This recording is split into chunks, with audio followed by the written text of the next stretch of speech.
دا کوم تنظیم چې موږ اساس کړی دا د خیر ښېګړې په نوم باندې موږ اساس کړی دی. دې تقریبا څه 7 میاشتې کېږي چې د 7 میاشتو نه دا کوشش موږ شروع کړی په هغې کې رمضان رال دی. د رمضان دپاره بیا موږ داسې یو پروګرام اساس کړی چې کم از کم زموږ د دې تنظیم نه د چا په مرستو باندې د خلکو ته څه پیدې میدې ورسي. نو د هغې دپاره موږ دلته دا بورډ دا خپل هر څه لګولي دي چې دغه کې دیوار مهربان دی پکې به دغه باندې دغه ته هر سره موږ خپل ملګري دا کوشش کوو چې موږ سره څوک مرستې وکړي موږ د خپله مرستو په دغه مطابق په دغه باندې دلته موږ شو دې دیوال ته مخامخ څه موږ ولګوو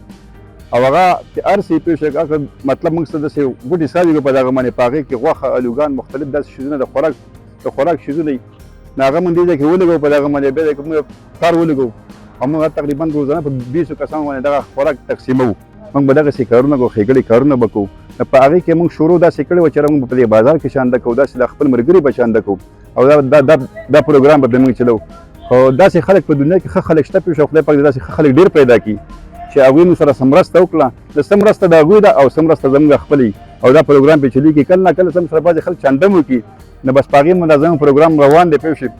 او موږ له خدای پاک داسې وس راکړي چې د رمضان د اخره پورې دا پروګرام وچلوو پوه شو د غریبانو ته استفاده ورسي. په بله ورځ باندې موږ داسې د خوراک مطلب چې کوم فروټس دي په دغه باندې افسوس خبره ده چې په دې وطن کې دا د یو شي ګراني ډېره ده نو موږ خپل هغه موږ سره چې کوم فنډ دی هغه فنډ په ورځو باندې تقسیم کړو او هغه ورځې مطابق موږ ته دا پروګرام کوو په دغه باندې. زموږ په روزانه په د بیس باندې داسې یو پروګرام خاص کړی چې موږ هر سهار راځو انشاءالله دغه ته موږ له خدای پاک وس راکړو د خلکو نه خدای پاک وس راکړي که چا څه پیسې زکات دي ایستلي هغه چې په دې غریبانانو باندې ولګي مطلب د چا چپړې نشته چا دغه نشته دلته ډېر غریبانان خلک دي. افسوس غریبانان په څه وجه باندې دلته ګراني ده هر سړی امالداره نن سبا د خپل وس نه پرېوتی دی.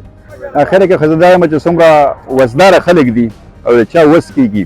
هغوی د مهرباني وکړي هغوی د موږ سره مرسته کوي ځکه چې دا پروګرام بغیر له مرستې نه چلېږي. لکه هغوی موږ سره مرسته کوي دا پروګرام مزید زموږ مخکې ځي هغوی ته هم خدای پاک خیر رسوي او موږ هم مطلب دې خدمت ته راوتي یو نو موږ هم خدای پاک په دې خدمت کې د مخکې تګ مقرره کړي په دغه باندې دا کار بغیر لالچ او بغیر دغه موږ شروع کړی مطلب دلته راوځو سهار وختي راوځو مطلب خلکو ودي او موږ تقریبا 11 بجې د شونې تقسیموو د دغې لپاره راوځي کوم خلکو وس کېږي په دغه باندې هغوی د مهرباني وکړي موږ سره د مرستې کوي دا پروګرام به انشاءالله جاري او کېدای شي د روژې نه بعد هم جاري کړي سره چاته مرستې کېدی. والسلام.